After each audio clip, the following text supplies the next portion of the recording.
Class 10 का 6D का question number 3 है हमारा, त्रिभुज ABC समरूप त्रिभुज PQR।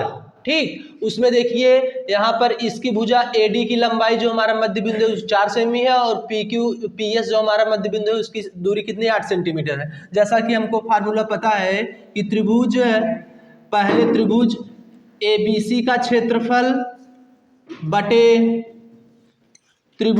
दूसरे त्रिभुज PQR का क्षेत्रफल बराबर हमारा क्या हो जाएगा, भुजा AD बटे भुजा PS का पूरे का स्क्वायर। ठीक, अब देखिए AD का मान क्या है हमारा 4 है, PS का मान हमारा 8 है, तो इसका स्क्वायर 4 की स्क्वायर 16, 8 की स्क्वायर 64, 16 1 के 16, 16 चौका 64। यानी कि हमारा जो त्रिभुज ABC का क्षेत्रफल और PQR का क्षेत्रफल जो भुजाओं का अनुपात है वो कितना है हमारा 1:4। यही हमारा क्या है आंसर। ठीक, क्वेश्चन नंबर 6D प्रश्नावली 6D का क्वेश्चन नंबर 4 हमारा है, उसमें H1 का मान 6 सेंटीमीटर दिया, H2 का मान 12 सेंटीमीटर और पहले त्रिभुज का क्षेत्रफल हमारा 20 सेंटीमीटर स्क्वायर दिया, दूसरे त्रिभुज का क्षेत्रफल हमसे पूछा है। और सूत्र हमारा क्या होता है, पहले त्रिभुज का क्षेत्रफल बटे दूसरे त्रिभुज का क्षेत्रफल बराबर होता है पहले त्रिभुज के भुजा का स्क्वायर बटे दूसरे त्रिभुज के भुजा का स्क्वायर।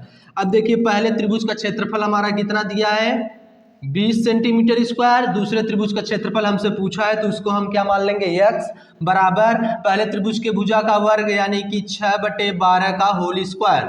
तो यानी कि 20 बटे x बराबर 6 की स्क्वायर 36, 12 की स्क्वायर 144, 36 के 36, 36 चौका 144। अब देखो ध्यान से यहाँ पर 20 चौके 80 बराबर क्या x मतलब हमने क्या माना था दूसरे त्रिभुज का क्षेत्रफल। तो यानी कि जो हमारा दूसरे त्रिभुज का क्षेत्रफल आया, दूसरे त्रिभुज का क्षेत्रफल जो आया है वो हमारा कितना है 80 सेंटीमीटर स्क्वायर। यही हमारा आंसर हो गया। ठीक, देखिए क्वेश्चन नंबर 5 हमारा है, त्रिभुज ABC का क्षेत्रफल अनुपात दूसरे त्रिभुज PQR का क्षेत्रफल जो अनुपात दिया 4:3 दिया है, यानी कि दोनों त्रिभुजों के क्षेत्रफलों का अनुपात 4:3 हमारा दिया गया है। और इसमें कहा है भुजा के वर्ग जो है हमारा 8 है और एक भुजा का वर्ग कितना है x है। तो यहाँ पर दोनों दिया है तो स्क्वायर करने की हमको जरूरत नहीं है। पहले त्रिभुज का क्षेत्रफल बटे दूसरे त्रिभुज का क्षेत्रफल का अनुपात 4:3 है बराबर BC का मान हमारा 8 दिया है और QR का मान x दिया है। ठीक है, तो यानी दूसरे भुजा का मान बताना है। तो यहाँ पर देखो ध्यान से, इसका गुणा इसमें करेंगे 4x 3 अठे 24, x बराबर क्या हो जाएगा 24/4 कट जाएगा, x बराबर हमारा क्या आएगा 6 सेंटीमीटर। यानी जो दूसरे भुजा का जो मान आएगा वो हमारा 6 सेंटीमीटर आएगा। किसका मान QR का मान।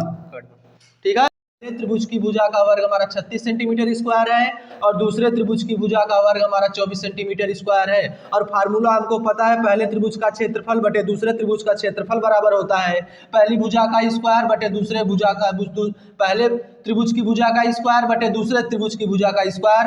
तो ध्यान से देखिए पहले त्रिभुज का क्षेत्रफल हमारा कितना है 4.8 सेंटीमीटर है और दूसरे त्रिभुज का क्षेत्रफल पूछा है तो उसको हम x मान लेंगे बराबर पहले त्रिभुज की भुजा का स्क्वायर हमको पहले ही दे दिया है 36 सेंटीमीटर स्क्वायर और दूसरे त्रिभुज के भुजा का वर्ग हमारा 24 सेंटीमीटर स्क्वायर दिया है। अब क्रॉस गुणा कर देंगे, 36 का गुणा x में करेंगे तो हमारा 36x हो जाएगा और इसका गुणा इसमें करेंगे तो 4.8 गुणे 24 हो जाएगा।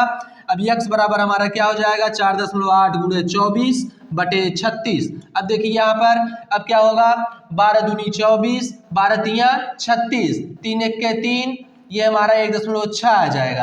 अब 1.6 गुणे 2 करेंगे तो x बराबर 3.2 सेंटीमीटर स्क्वायर आएगा। यानी कि हमारा जो दूसरे त्रिभुज का क्षेत्रफल आएगा वो हमारा कितना आएगा x बराबर 3.2 सेंटीमीटर स्क्वायर। जहाँ की पहले त्रिभुज का क्षेत्रफल 4.8 सेंटीमीटर स्क्वायर दिया गया है तो दूसरे त्रिभुज का क्षेत्रफल हमने निकाला है क्या है 3.2 सेंटीमीटर स्क्वायर। बस यही था प्रश्न।